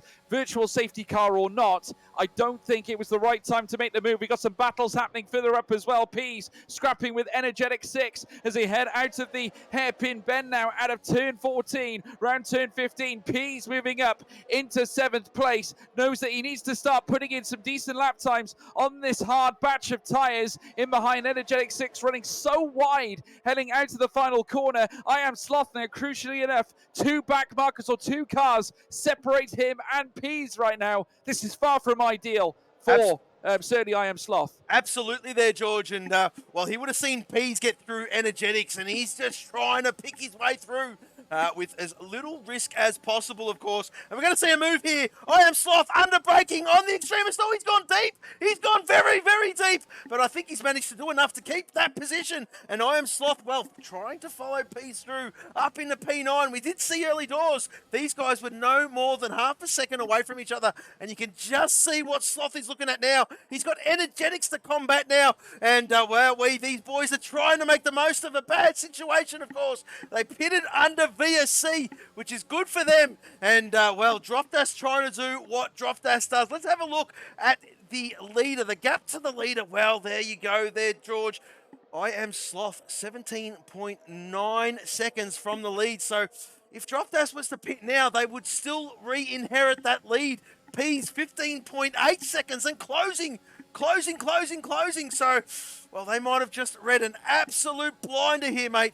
But of course, oh, there's contact. There's contact between Energetics and I Am Sloth. A little bit of wheel banging in the braking zone, and I Am Sloth gets that job done. And now he can set his sights firmly on P's here, mate. Yeah, but he's still got 1.8 seconds to find. He is well out of the DRS window. Needs to try and break it by a second if he wants to try and get DRS again. And the problem is, while he hasn't got DRS, Energetic 6 and Extremist do have DRS. So he's got another issue on his tail right now, as we're now watching Ramsel make his way now down towards turn 5 and turn 6. Ahead of him, Xerxes managed to get past him on the previous lap. And now Curtis is snapping at his heels as well. Droftas well out in front. The concerns behind him aren't an issue. Another VSC though, another issue. Now, where did that come from?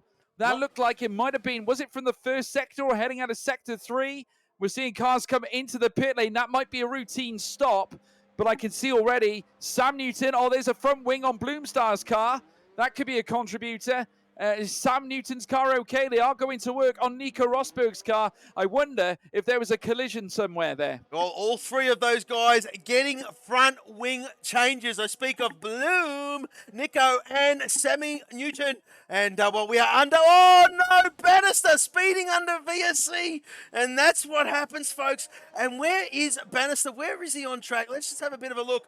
Yes, well, he was at a corner, and this game tends to do that. That's why 3/10 is 0. The game's gone whack. No, you don't, son. And, he has gone over that delta. Let's go back up to the top, because Ramsel and Xerxes side by side into turn 14. What a move. What a move by Ramsel, but Xerxes is not done. Xerxes is not done. They're side by side. No, Xerxes goes into the pit lane. And there you go. Ramsel up in the third place. What a start to the Grand Prix this lad has had. Second in the Pot 3 Championship, and showing all the kinds of skills that you would expect from a man who's challenging for a title in that specific pot. We're also seeing some moves here potentially on the cards between Curtis and Ramsel again as they head through now, leading down out of the initial bends out of turn 4. Turn 5 now will be next. This will lead you in towards sector 2, and Ramsel coming off the back of a huge moment there just earlier on, but of course Curtis could be the spoke in the wheel at this point. He's showing some really, really good pace. There are still podiums on the table at this point. This is the battle for P3 on track right now, but not forgetting Pease is not far behind them either. Just look at the gap between the man on the hard tyres and of course Curtis as well. It's nearly in within a second of each other now, and Pease has broken into DRS territory as we're now looking at Curtis, who's getting closer and closer to Ramsel. There's Pease already. Now he's near enough half the deficit already, and already climbing and climbing as they now make their way down through towards the back straight. This of course will allow the DRS to be opened up as they make their way down the stretch. Opening up that DRS now is that man as he makes his way down towards the hairpin bend with that rear wing open. Pease going for a double overtake here at this point. Not enough, but he will tackle Ramsel heading out of turn 14. A great move indeed here from that man Pease, who started on pole. He is now looking to lurch forward at this point. He's got Curtis ahead of him. Opens up the DRS. Another overtake on the cards. Sensational, perfect Pease in towards turn 1. He's done it. He's done it. He leads the Chinese Grand Prix. Phenomenal move there by our championship leader, showing us why exactly he is on top. Phenomenal stuff as Ramsell has got his teammate for company, of course. Sloth has just dropped off a little bit here, George, and well, he sees what Pease is doing, and Pease has got some phenomenal speed. Coming out on P1. Where has Droftas come out? P7 he has, and well, he has got a little bit of work to do in front of him. We're going to see Curtis, Ramsell, Energetics, and the Extremist in the pit lane any moment now. 13 laps or there and thereabouts is all you want to do on this medium compound around here at this circuit before they start to drop off dramatically. Droftas knowing this. Droftas changing those tyres before they get to that point. And he's come out in P7. He has got a mountain to climb as we'll flick down towards the back. And Callum Tyler is all over Mikey G here. Mikey G on 9-lap old mediums, of course, involved in a little bit of an incident early doors. And, well, he has boxed, of course. He's trying to stretch this hard compound. He will need to stop again. They are not going to make it to the end as Callum Tyler is on the hunt on fresher hard compound. But almost going to cancel each other out. They're both not in that prime window just yet as Bloom has come out in P17. A bit of a lonely race for him. 9 seconds off Bannister. And of course, these guys all out of sequence. Just a little bit of contact early doors in the Grand Prix. But Droftas is up in a P6 now. He's on the hunt. He's chasing the Extremist. And well, gee, has he caught up some ground?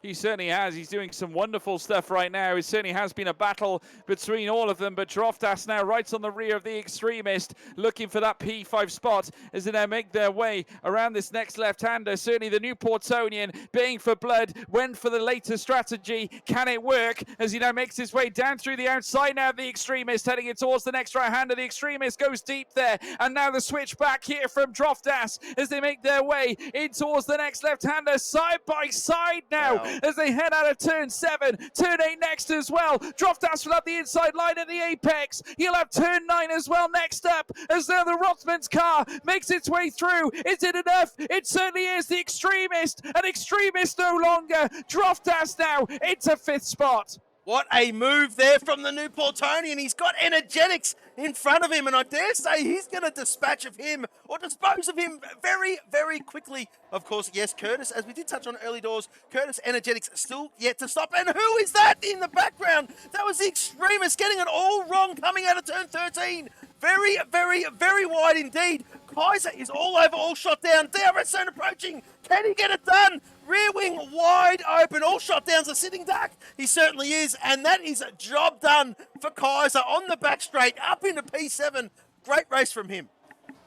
It is. Droftas also marshalling in a 3.5 tenths of a second gap now. It's within 2.5 now, and it's closing by the moment as he opens up the DRS down through towards turn 1. He goes to that outside line now, this time on Energetic 6. Still side by side now through the first sector. The Rodman's car once again looking, daring to dream as he now heads through turn 2, turn 3 next. Powers out the Rodman's car on top. Droftas once again reaching for the stars. Curtis is up next. 4.5 seconds. He needs to marshal in that gap, but remember, Curtis is still yet to stop. But I have to tell you, has Droftas now left it too little too late? He has still got Sloth and Pease currently at the top end of things. Pease starting to pull away from Sloth, though I have to say Sloth working very hard to marshal that delta back inwards. Well, I'll tell you what though, George, we are under safety car right now, and Denge, we have just lost.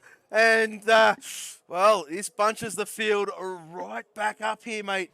And, well, you'd still stay out there on the hard compound, would you? I dare say the leaders have got some thinking to do and haven't got much time to think about it either. What is there after this one? I dare say we're going to see everyone in the pit lane here, mate. We're going to see the hard runners probably get rid of that medium. And I think the guys who started or haven't stopped yet, is going to hurt here, mate, because there's only one of 2 ways they can go, of course. You do need to run 2 compounds here, and, well, everywhere we go except for wet conditions, of course. And, of course, as we did touch on, Pease entering the pit lane. This is going to be a busy pit lane. The hard compound runners are going to get rid of them. But the medium guys, the ones who haven't stopped yet, there's only two ways they can go. They can either go the hard or the soft. We're going to have 3 laps behind the safety car or there and thereabouts, depending on how long it takes the field to bunch up. But there you go. Curtis opting to put the hard compound on. So, well, 3 laps behind the safety car takes us to lap 18, which means 10 laps of green. Let's not forget the DRS won't be enabled for 3 laps, folks. 3 laps after going green. So that narrows that window ever so much more. And, well, I mean, these boys, we don't have to tell them twice. They know exactly what they're doing out there. But we are under full course yellow. And, well, this field is going to bunch up, which is going to be epic for a final, well, 10 or so lap push towards the end of this Grand Prix.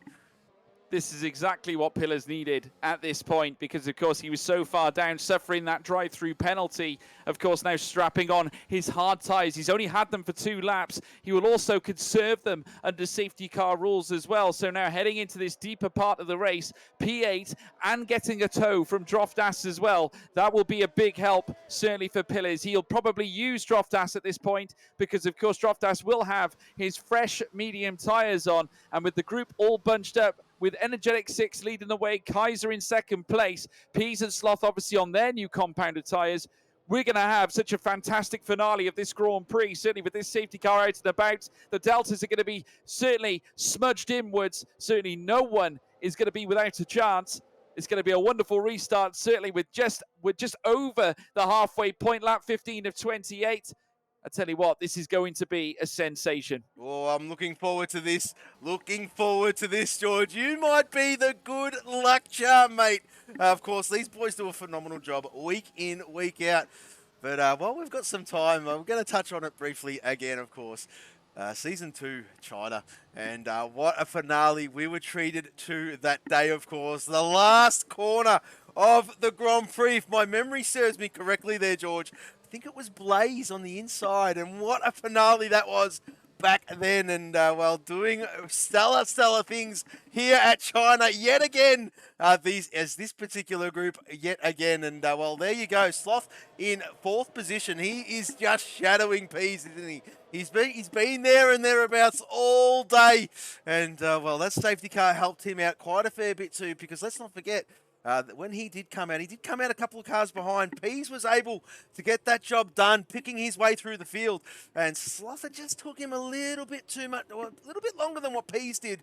And he did drop that couple of seconds. He was well out of DRS zone there for a little bit there, as that was Sam Newton getting it all wrong there on the hard compound. He is in traffic. So, well, he will have to wait. The game won't let him unlap himself, unfortunate. And, well, Sammy Newton will have to get out of the way under restart here. We'll go through this running order, folks. Energetics yet to stop here, George. And I think he's made a monumental error not getting rid of that medium compound, mate. I think, well, excuse me, mate. But yes, he's a very good tyre saver, Energetics. I do know that. But I do know that the field is bunched up. They're not going to make it to the end. And I think he has just cost himself big time, mate. He's in big trouble. 15 laps on medium tyres, still yet to box. It's a very sensitive point in the race as well. This is the last time you'd want to, certainly the last moment you'd want to pit at this point, certainly with the safety car bunching the cars right up. I mean, he's probably got to box really ASAP, but of course, he might be better off waiting a couple of laps after the safety car comes in just to sort of reduce the damage or the collateral. Of course, he'll hope that maybe a few cars get caught up in a little bit of chaos at the restart, but we'll have to wait and see. Either way it goes, he is going to descend downwards out of the top 10 without a shadow of a doubt. The Deltas are just so narrowly gapped right now. I just can't see him holding on to it. Of course, Kai's is going to be quick, still on 7-lap-old mediums, not to mention Peas and Sloth, who've been leading really right through this race on fresher compounded tyres as well. 0 laps on their tyres. And then you've got loads of others down the bottom end too, as well as Droftas, Extremist. You've got others too, plenty of them. I'm surprised that Pillars actually opted to go back into the pits for medium tyres. That is a strange choice. I would have thought he would have gone straight to the end on the hard tyres. I appreciate others have boxed for mediums, but he has just sacrificed key track position. Well, he's banking on his speed here though, George. We do know he has got some pace, but wow, P14, what a mountain to climb from that man. But I tell you what, if history is anything to go by, and if anyone can do it, it certainly is Pillars. A very, very good racer indeed. We're going to have one more lap behind this safety car here, of course. And, well, let's just get into some track thoughts. Of course, the most constructors wins here at this magnificent circuit in Shanghai is held by Mercedes in real life. And, well, same as the wins. Lewis Hamilton taking 6, of course, and, of course, Mercedes taking 6 Grand Prix victories here. And, well, yeah, there you go. So a little bit of history there. What a circuit this one is. One of, well, it's a bit of a mixed bag on thoughts. It's one of my favourites. I don't mind it. Then again, I don't mind many tracks, to be fair, and just a huge F1 fan, of course, like we all are. And, well, there you go. Under safety car conditions here. Lap 17, lap 18 approaching. We're going to get 10 laps of green. The safety car is coming in this lap here, folks. And we're going to get ourselves racing yet again. Yeah, within half a second, Kaiser just primed and ready. Raring to go, certainly for the restart of this race as they hit pedal to the metal. Surely it's going to be interesting to see who really does get away the quickest. You would expect Pease and Sloth to be right up there on their fresher sets of medium tyres. You can see there now Pease just trying to get the car violently up to temperature, of course. Warmer the tyres, the better, of course, because it does generate that grip that you need heading into the corners and also providing you with that exit speed too. So, of course, him and Sloth are going to be looking to try and get their cars as warm as possible, ready for when racing gets going again. I Am Sloth, though, with a back marker shoved right in between them. Of course, Sam Newton, is he going to do the favours for Pease at this point to help him go ahead and try and lurch an advantage? Who knows? He might decide to make I Am Sloth's life a misery there in 4th place. We'll have to wait and see. As you can see them just really starting to go to work on this rubber as they make their way down towards the hairpin bend. And certainly Energetic 6 is going to be the man who's currently enlisted as the pace car at this point, heading down towards the final corner. It's up to him to really register when it's time to get going again as they head down towards the stretch, and he will put pedal to the metal for the 2nd time in this Grand Prix. And now we're already seeing Kaiser trying to look to snipe him from the very start, but Energetic 6 still a strong character at the top end, but it's not enough. The Rothman car side by side now through turn 1, now heading through turn 2. Pease coming in from behind as well, and you can see Energetic 6 still trying to marshal in an advantage, trying to hold on to P1. Pease now coming in as well at the restart, side by side between him and Energetic 6, in towards turn 6 now. Kaiser on top, Pease in 2nd, in comes Sloth as well, looking for that P3 position. Absolutely phenomenal move there from Pease. Sloth, oh, Energetics has lost it. Energetics is around. Energetics is around. And I dare say that is the punishment of 17-lap-old mediums. Unfortunate from him, but Droftas into P5. DJ Death Dragon has come alive. He's on that, well, that hard compound, of course. Droftas on the quicker rubber. The guys in front on the quicker rubber, but DJ doing a phenomenal job. But I dare say it's only a matter of time. Look at the run Droftas has got. Oh, he's tucked in. There is no DRS, but Jesus. Wowee, what a slipstream. DJ goes defensive. Droftas on the outside into the braking zone, approaching turn 14. And I wonder a bit later on the brakes with the fresher rubber, the softer compound, over, under, over. Is he going to get it done? Well, I tell you what, DJ doing a great job. Droftas up into P4. DJ's still there. But no, Droftas, what a move. Up into P4. Now has his teammate to negotiate.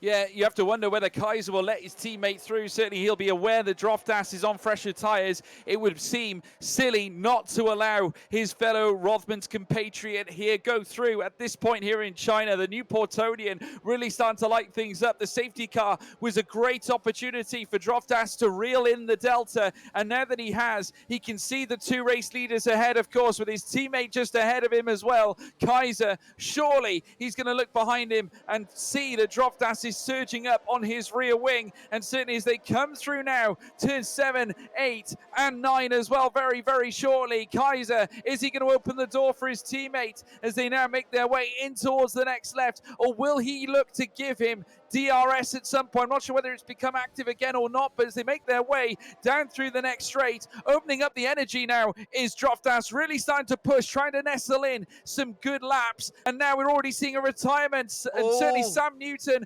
out of the race. I'm not sure where that was on track. It's out of sector 2, just at turn 9 in fact. Turn 9, yes. As we're now seeing a VSC now, right across the circuit, full course yellow here at this point in the race. Well, we just neutralises things as they were just about to fire up. You could see Drop that shaping up there a little bit. And, well, I am Sloth. Well, 1.3 seconds behind Peas at the moment. They're all adhering to a delta.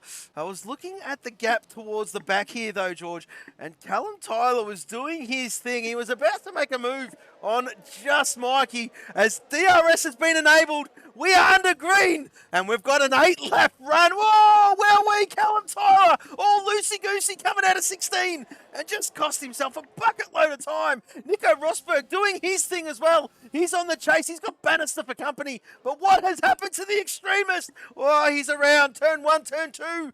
Almost that triple right-hander where it loads up the left-hand side of the car. And the Extremist is around on the hard compound. Let's have a look at the top again because Curtis, as I did say, his race pace is fantastic. He's just tapped onto the back of DJ Death Dragon here. And he will have the benefit of a DRS zone. DJ Death Dragon sort of going to feel the pinch a little bit here, though, George.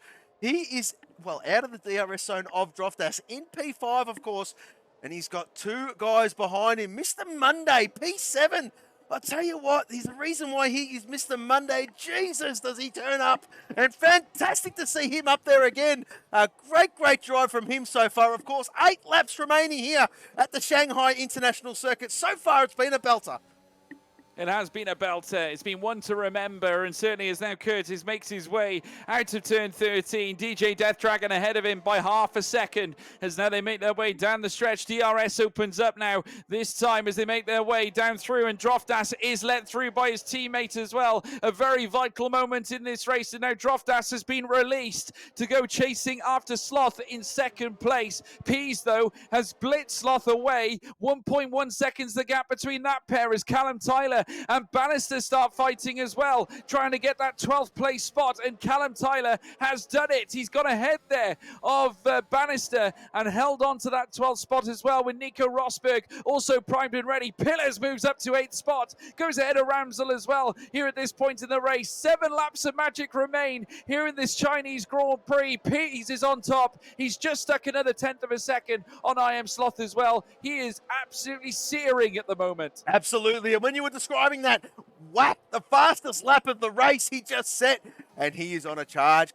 Broke out of that critical 1 second DRS detection marker, and well, 1.2 seconds now. Sloth has got a job to do. He's got a job to do. He's just got to keep his head and keep pushing. Of course, phenomenal qualifying, phenomenal gaps from these boys. Kaiser doing a great job as well, must be said, but he's on 12-lap old mediums here, George. They must be hurting. Let's have a quick look at his rears. Well, it's just starting to grain up a little bit. You can see some dark lines appearing, especially on the outside of the left-hand part of those rear tyres. And, well, Kaiser, 12-lap old. Yes, there were a few laps under safety car, but there are 7 laps remaining. And, well, 6 after this one, of course. And, well, let's just see how he fares. Probably going to need to put on a set of softs towards the end because they will fall off quite dramatically. All shot down. What is going on here? He's got Curtis for company. And Pillars in P8. Look at Pillars come alive on the medium compound around the inside of Curtis. And that is job done. Where are we? Up in a P7 from that man. Yeah, he got a very good exit under the final corner and now makes his way in towards turn 1 in 7th place. What a wonderful visit from Pillars and a wonderful recovery because, of course, after that drive-through, he was cemented right down to the rear and he's going to have a big chance to tackle Mr. Monday on the exit now of turn 3, leading now to turn 4, now through towards turn 5. It is Pillars up into 6th place. He is on a mighty charge right now and he's within now a second of DJ Death Dragon for 5th spot. What a recovery drive here from VFR Pillars, really starting to crunch down the numbers, and he has to. He knows he has to.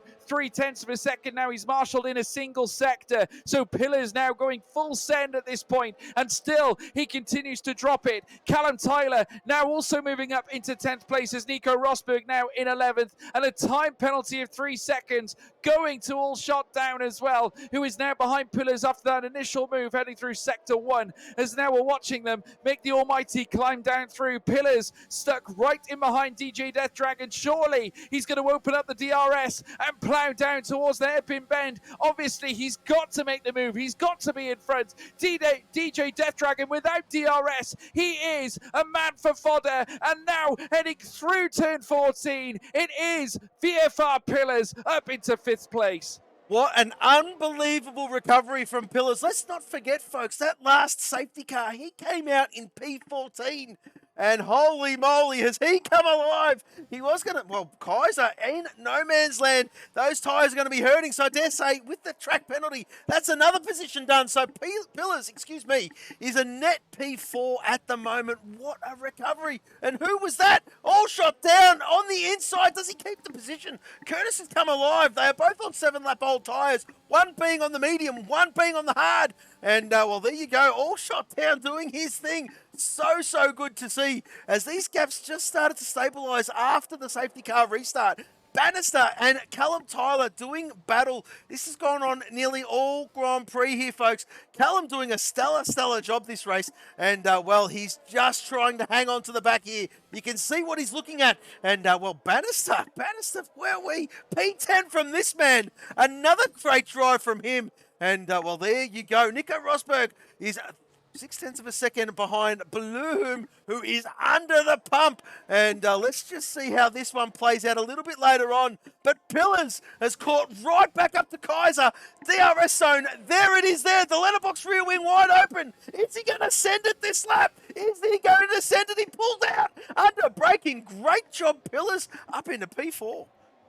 Yeah, wonderful move indeed. Got the inside line, and really at the last minute, the very last moment where he could pull it off, he certainly did. And now up into 4th place in one of the most spectacular recovery drives we have seen, certainly here in Formula 4. Now sat in 4th place, 2.7 seconds behind the Newportonian Droftas, who looks a surefire favourite for that 3rd place right now, albeit he is 5.3 seconds behind I Am Sloth, who is certainly not showing a Sloth's pace right now. He is in 2nd place, 1.5 seconds away from Pease, who is leading this Grand Prix at this very moment. 1.5, as I said, and Pease, who is certainly marshaled together a wonderful championships advantage. He is now got a sincere advantage here at China as well. I have to tell you, Cat are going to be delighted. They're currently 3rd in the UK and Europe championship right now in the constructors, and leading the combined championship as well here in Formula 4.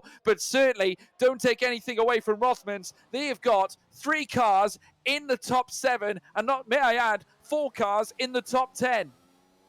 Well, there you go. We've just lost Xerxes. Xerxes coming out of turn 15, must have lit up the rears, hit the wall on the right-hand side, and he is done. That is so unfortunate, as it will flick back up to the top because that gap is stabilised now. Yes, it is still 2.6 seconds. We've got 4 laps remaining. Curtis still stuck behind DJ Death Dragon, doing a great job is Curtis. As, well, let's just see how he fares as Xerxes is left the session. And there you go. We will see him next week at Azerbaijan, of course. Azerbaijan, Monaco on steroids, as some like to say. But yes, Curtis, well, DRS assisted. Can he get this job done on DJ Death Dragon? 3-lap fresher tyres. We're coming towards the end of this one here, George. Lap 25 of 28. It's been a great race so far, and I'm very interested to see what happens here between the Texaco and the Rothmans boys. Of course, yes, they're all on the hunt, and we've got a yellow flag in Sector 1. Not too sure what that's for. We've got a slow Rothmans. That is Bannister, and Bannister has come a cropper, and there he is there, down in P14. And, well, let's just see how DJ can handle this pressure that Curtis has been applying for the last couple of laps here, mate. Absolutely, and tell you what, the pressure is only going to continue to mount with 3 laps left to go. Certainly these drivers are going to be tested to see what they can get. This is, every point matters, certainly when it comes to the championship. And Curtis now in 7th place, just under 6/10. Is 6/10 now away from DJ Death Dragon for that vital 6th spot. And the more he's going, the more he's marshalling in that deficit in between the pair. And Rothmans are looking on with an opportunity to maybe make it. yet again, more points for the team as they head around the final corner. Oh. Well, not the final corner, turn 13 corner, down the long stretch with DRS opening up the gap. Once again, going outwards, though, in between with a safety car out on track. Oh, a safety car. And in comes Pease at the last minute. Pease has come in. Sloth has stayed out. We've got a safety car. We have got a safety car. Wow, this is crazy. There you go. Droftas staying out. Pillars staying out. Pease has come out on the soft compound. Well, I mean, lap 26, we've seen a safety car. Surely, I'm confused here. Surely this one's not going to finish under safety car. That would be an anticlimax, to say the least. Peace has come out in P7. It's come out in P7. Has he just thrown away the win here, though, George? I mean, there is not many laps to go. There's not many laps to go. Track position, I would say, is absolutely everything here at this point in the Grand Prix. Oh, well, I'm not too sure. What's happened here, mate? Well, I mean, how many laps of racing are we going to have left? I mean, we're on 26 of 28. I have to tell you, if he doesn't come in this lap, it's going to be the lap afterwards. And what does that leave? One lap of active racing. We'll have to wait and see. Of course, Sloth now leads this Grand Prix. Has Droftas been potentially, or even Sloth, or even Pillars? What if Pillars was to win this Grand Prix now? He's on 9-lap-old tyres. What a turnaround that would be at this particular moment in the race. It's not as if the top three have any penalties as well. I can't help but feel that Pease has just thrown all of this away. This is going to be sensational, certainly, and we are expecting the safety car to be in this lap as well, folks. So keep yourselves primed and ready for the restarts on this one. Where can you see this one going, Skate? Well, I mean, excuse me, I think this is... Droftas will have to get this done without DRS. Let's not forget that. There is not going to be any DRS available to him or anybody whatsoever. So Droftas, I mean, this is all on track, folks. This is not assisted. So at the moment, it is about building up that ERS and, well, using it. And I dare say they're going to be...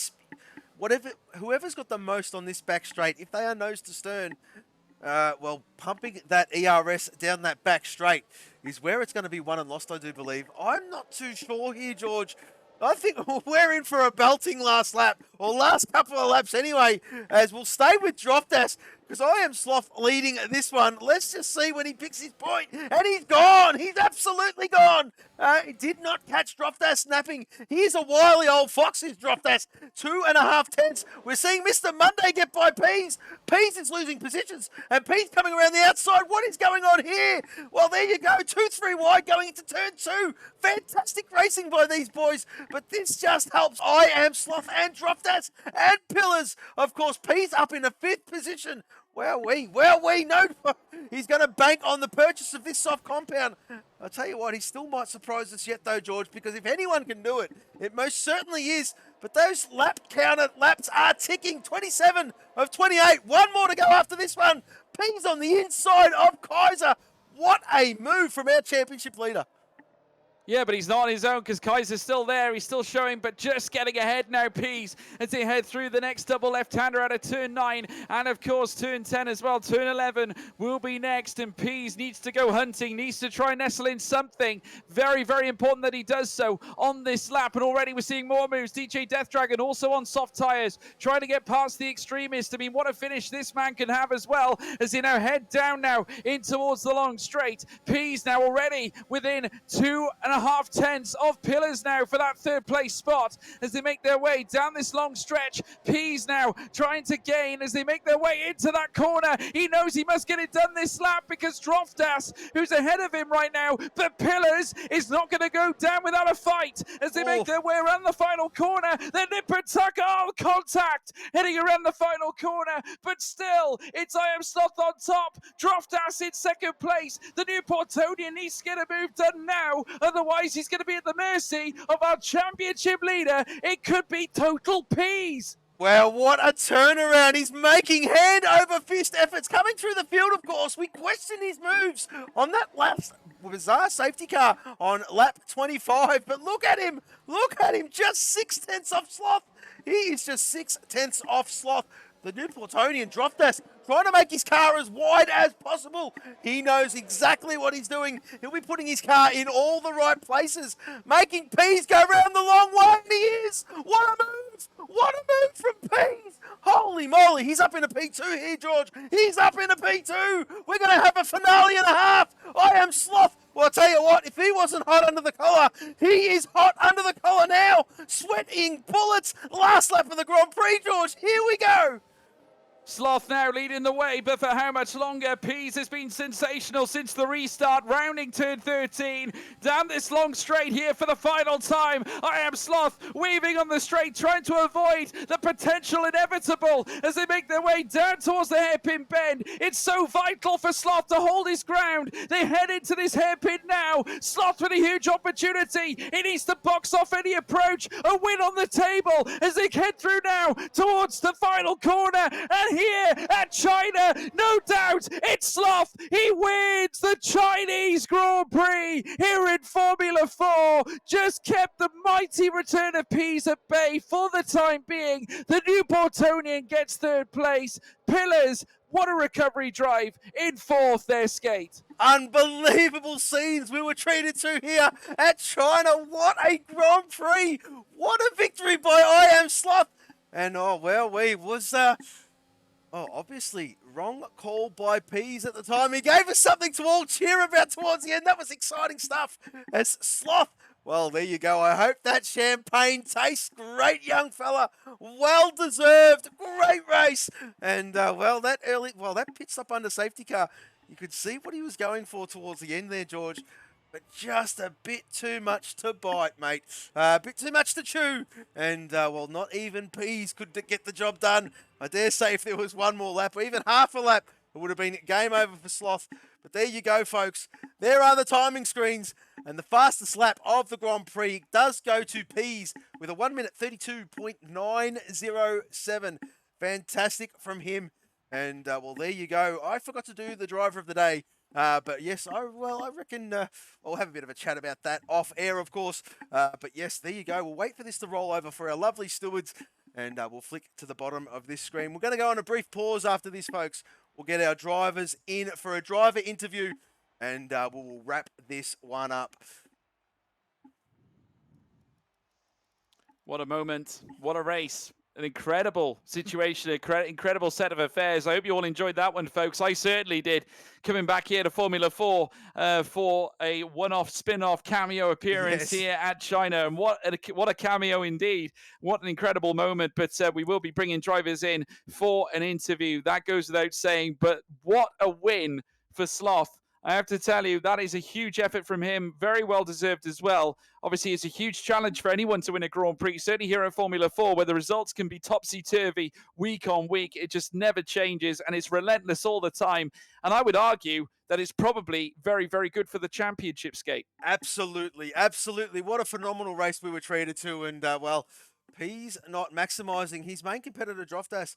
There he is there in P2 in the championship. Pease coming home very, very strongly, doing a stellar job. Gave us all something to get hyped about, even though we were hyped already, because it was such a great race from all involved. Folks, we're going to go on a brief pause. We're going to get these drivers in for an interview, and we'll be back with you in just a moment. Please bear with us. We won't be long.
Ladies and gentlemen, boys and girls, well, what a Grand Prix we were treated to. Fantastic race here at China. A bit of a surprise all around. What a result. Bit of a surprise in the commentary box. I was given the fright of my life. Was treated to a session with commentary royalty. To speak of none other than George, of course. But yes, we do have our top 3 in the chat. Well, our top 2, I should say. We've got Droftas in P3. Congratulations, Droft. Well, I'll tell you what, mate. You just keep on keeping on. And, well, great drive from you, mate. Talk us through it. Some of your highlights in that one, mate. Battles were close. Yeah, I didn't have the pace of the top 3. I was clinging on in the first stint. And then Pillar's got his drive through those 2 box. So just driving around on my own for a little bit, and then safety car after safety car. But I'll take a P3 from P4. Absolutely. Another great drive from you there, my friend. And, well, just read the conditions to a T. And, well, there you go. Another stellar effort from you. And, of course, well, P2 in the championship. P's just finishing ahead of you. I thought, well, when he boxed for that soft compound, wasn't too sure, especially with the safety car coming out on lap 26, believe it or not. And I'm sure you all were scratching your heads thinking, what the hell is going on here? But nevertheless, the safety car didn't stay out for too long. It was just 1 lap. And, well, there you go. P's put on the soft compound. And I thought, well, he's got a mountain to climb. I thought you were going to keep ahead of him, but no, he just done enough in the end there, Droft. And, well, a vital P3. Another podium under your belt, mate. Congratulations. Thanks, mate. Well, I mean, I will let, well, George can take the second place, man. And I'll leave it with you, George. Well, what a sensational race indeed. I gotta give my credit to, of course, Peas. Just talk us through that drive. I mean, obviously, we questioned the big strategy change towards the end, ultimately picking the soft tyres towards the very end. You must have been sweating because, of course, there was only a certain number of laps left. The safety car out towards the final moments of the race. Talk us through it. Were you nervous? Yeah. The race was smooth for 26 laps. Then the safety car comes out. And being in the lead when the safety car comes out is the worst thing ever on this game. So I may not have made the brightest decision, but I had some fun. That's all that matters. I enjoyed myself after that. Well, I have to say, myself, and of course, Skate were scratching our heads really when the restart happened. We thought, has P's thrown away this race? Obviously, probably not the result you would have wanted, but P2 still a good lump of points heading your way, and for the championship, we've only got a certain number of races left. I believe, as I was counting up what we've got left in the championship, we've got 4 races left with Azerbaijan, Canada, and of course Mexico and Britain. Monaco obviously did not happen, but of course there are some question marks as to whether that could go back in. What are your thoughts now as we what are your thoughts now as we head into the final part of the season? Which tracks do you like? Which tracks don't you like? Talk us through them. Baku, I'm crashing in the castle. Did you say Canada's on there? Yes, Canada's in there. Yeah. Canada, I'm going to have 25 seconds of penalties. Yeah, the other 2 are all right, but hopefully I can just be safe and bring it home. Well, I tell you what, we'll look ahead to Baku first because, like you said, the castle section is a very treacherous point of the track. Obviously, Formula 1 goes there for real in the next round as well. Do you feel nervous heading into that one? I get the sense that your confidence for that track isn't altogether there. Well, I'm pretty sure the last 2 seasons in this league at Baku, I've crashed in the castle on the second to last lap or something. So, obviously, there's thoughts, but I'm in a position where I can just play it safe. I don't have to take that many risks. So if that's the case, I'll just bring it back and try not to die. Well, congratulations on another podium visit. It could have been P1, but it wasn't to be. P2 it is. Congratulations, P's. Thank you very much. All right, now we'll move to our driver of the day. Slothy Boy does not do driver interviews there, George. He does do 1 per season. That's the rule, Sloth. 1 per season.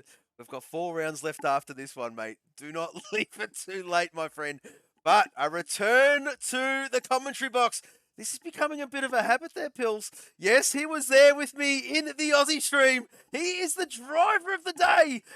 George giving the final nod to you, my friend. Congratulations, Pills, on another stellar drive, mate.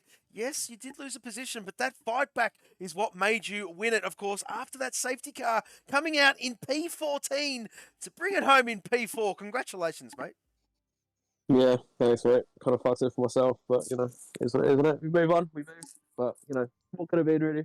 Well, we do, mate. We do. And of course, yes, a former champion here at Formula 4, of course, there, George. Yes, the Season 1 champ, VFR Pillars.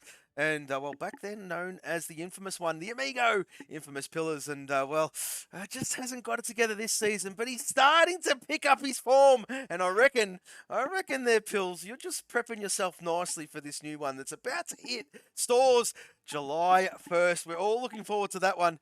But still 4 more rounds to go. Baku, Canada, Mexico, and Great Britain, of course. Silverstone, we finish. And, finish well and truly before the new game comes out. But, Pillars, talk us through that there, mate.